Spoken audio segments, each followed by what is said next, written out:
Hello friend, नमस्कार। GK जिस video में आप सभी का स्वागत है। आज हम हिस्ट्री में यूरोपीय कंपनियों का आगमन जो टॉपिक था, यूरोपीय कंपनियों में पुर्तगालियों में डच आए, तो डच का आगमन 1596 ईस्वी में हुआ, 1596।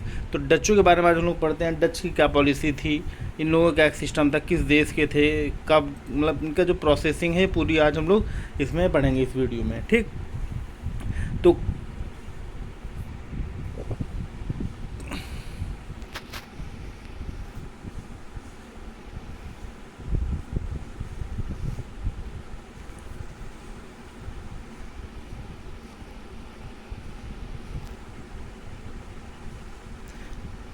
यस, तो बेटा इसमें थोड़ा टेक्निकल फॉल्ट हो गया था, इसकी वजह से थोड़ा आगे पीछे होना पड़ा।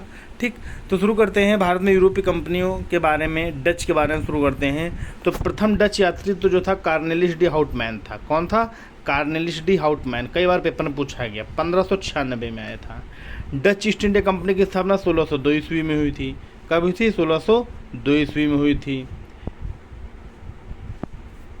कहा जाता है कि 1602 ईस्वी में डच हॉलैंड संसद द्वारा पारित प्रस्ताव में एक संयुक्त डच ईस्ट इंडिया कंपनी की स्थापना हुई। इस कंपनी को डच संसद द्वारा 21 वर्षों के लिए भारत तथा पूर्व देशों से व्यापार करने का, आक्रमण और विजय करने से संबंधित अधिकार पत्र मिले थे। ठीक, डच ईस्ट इंडिया कंपनी की आरंभिक पूंजी, जिसे उन्हें व्यापार करना 6 लाख मतलब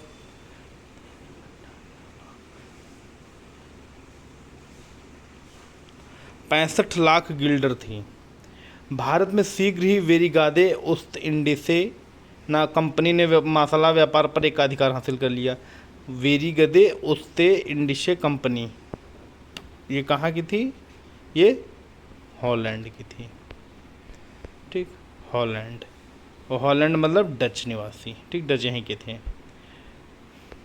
भारत में डच फैक्ट्रियों की सबसे बड़ी विशेषता यह थी कि पुलिकट स्थित गैल्ड्रिया के दुर्ग के अलावा सभी डच बस्तियों में कोई भी किलेबंदी नहीं थी। मतलब जो डच कंपनी थी, इन्होंने किलेबंदी नहीं करवाई थी। Dutch east India company Bharat में से सबसे अधिक रुचि इंडोनेशिया के मसाला व्यापार में थी। मतलब भारत से ज़्यादा मसाले का व्यापार डच जो करते थे वो इंडोनेशिया, जावा, सुमात्रा, इन देशों से, द्वीपीय देशों से करते थे, ना कि भारत से करते थे। ठीक है, भारत से करते थे, लेकिन भारत की तुलना में सबसे ज़्यादा इंडोनेशिया से करते थे। ठीक, अगला टॉपिक आपका, डचों ने 1613 ईस्वी में जकार्ता को जीतकर बैटाविया नामक नए नगर की स्थापना की। 1641 में डचों ने मलक्का, 1658 में सीलोन पर कब्जा कर लिया।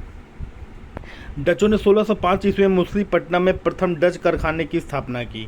तो सबसे पहले इनका कारखाना या फैक्ट्री कहाँ स्थापित हुई? तो मछलीपट्टनम में स्थापित हुई डचों की। कब हुई? 1605 ईस्वी में। ठीक, डचों द्वारा भारत में कुछ अन्य कारखानों की स्थापना की गई, जो इस प्रकार है। नंबर 1, पुलिकट 1610 ईस्वी में, करिकल में 1645 में, चिंसुरा में 1653 में, कोचीन में 1663 में, कोचीन, कासिम बाजार पटना, बालासोर में, मतलब 1663 में भी है, बालासोर ने पटना में 1658 में स्थापित की। ठीक है, डचों ने भारत से नील, सोरा और सूती वस्त्र का निर्यात करता था। डच, अब क्वेश्चन ये भी आ जाएगा, डचों द्वारा सबसे ज़्यादा किसका निर्यात किया जाता भारत से?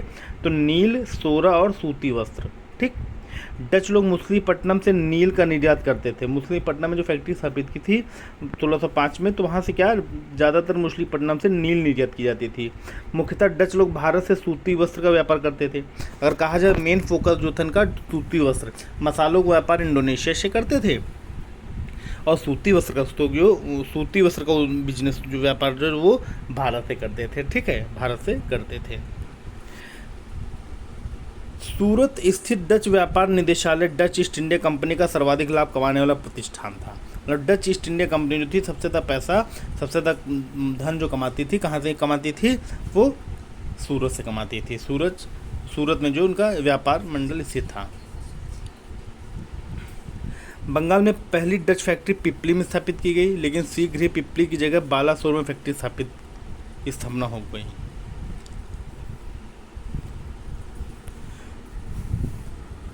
1653 में चिंसुरा से अधिक शक्तिशाली डच व्यापार केंद्र बन गया। यहाँ पर डचों ने गुस्तावुल नाम के किले का निर्माण कराया। बंगाल में डच मुख्यतः सूती वस्त्र, देखिए मैंने क्लियर कर दिया, बंगाल से सूती वस्त्र, रेशम, सोरा और अफीम का निर्यात करते थे। डचों द्वारा कोरोमंडल तटवर्ती प्रदेशों में सूती वस्त्र का व्यापार किया जाता था। मालाबार के तटवर्ती प्रदेश में डच मामले मसालों का व्यापार करते थे। डचों ने पुलिकट में स्वर्ण निर्मित पैगोडा के सिक्के चलवाए। ये पेपर में कई बार पूछा गया है कि पैगोडा के सिक्के किसने चलवाए हैं, तो पैगोडा के सिक्के डचों ने चलवाए थे। ठीक, डचों ने भारत में पुर्तगालियों की समुद्री व्यापार को एक तरह से निष्कासित कर दिया, लेकिन अंग्रेजों के नौसैनिक शक्ति के सामने डच टिक नहीं सके। डचों और अंग्रेजों के बीच 1759 में बेदरा का युद्ध हुआ। ये पेपर में कई बार पूछा गया, बेदरा का युद्ध किसके बीच हुआ? डच और अंग्रेजों के बीच। कब? 1759 में। भारत ने अंग्रेजी नौसेना की सर्वश्रेष्ठता को सिद्ध करते हुए डचों को भारत व्यापार से अलग कर दिया। भारत ने अंग्रेजी नौसेना की सर्वश्रेष्ठता को सिद्ध करते हुए डचों को भारत व्यापार से अलग कर दिया। भारत में डचों की असफलता के मुख्य कारण थे इसका सरकार के साथ सीधे नियंत्रण होना, कंपनी के भ्रष्ट एवं अयोग्य पदाधिकारी और कर्मचारी। भारत में डचों के आगमन के परिणाम स्वरूप यहाँ का सूती वस्त्र उद्योग निर्यात सर्वोच्च स्थिति में पहुँच गया। भारत में सबसे ज़्यादा सूती वस्त्र उद्योग का जो व्यापार था वो डचों ने किया था। डचों से फेमस हुआ था भारत का सूती वस्त्र। ठीक, ये चीज़ था।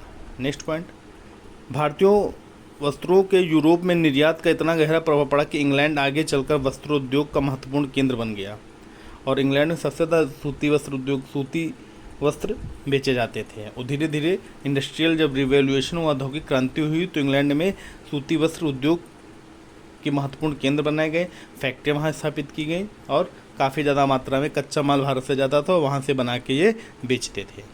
राइट, तो वीडियो बेटा जैसे लगे हो लाइक कमेंट और शेयर जरूर करें तथा हमारे चैनल जी के जिस वीडियो को सब्सक्राइब करें। थैंक यू, धन्यवाद, नमस्कार।